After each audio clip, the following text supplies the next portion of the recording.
İma ay hambal inşuna istirahət. İndi ay hambal, sən nə istəyirsən bizdən? Milli kimliyimizlə nə işin var? Səni bütün xalqı öz hərəkətlərinlə bu qədər incitməyə nə məcbur edir? Esorin hambala xosela merjor. Bu ağır ifadə Ermənistanın siyasi arenasında sadəcə bir təhqir deyil, həm də yaxınlaşan seçki fırtınasının rəsmi start oldu.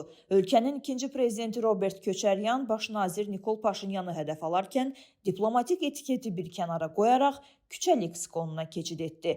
Bu, Ermənistan tarixində nadir rastlanan bir gərginliyin, keçmişlə indikinin amansız qarşıdurmasının kulminasiya nöqtəsidir. Այդ երկելով բարելով այս երկիրը չի կառուցվելու։ Ermənistanda seçki qabağı mühit artıq proqramların yox, şəxsi qərəzlərin savaş meydanına çevrilib.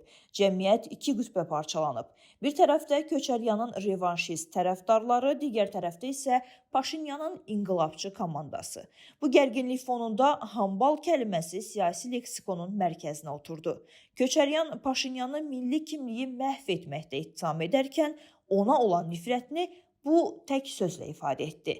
Lakin Paşinyanın bu meydan oxumaya cavabı gecikmədi. O, özünə məxsus kinayəli üslubu ilə bu təhqiri geri çevirərək rəqibini intellektual sınağa çəkdi.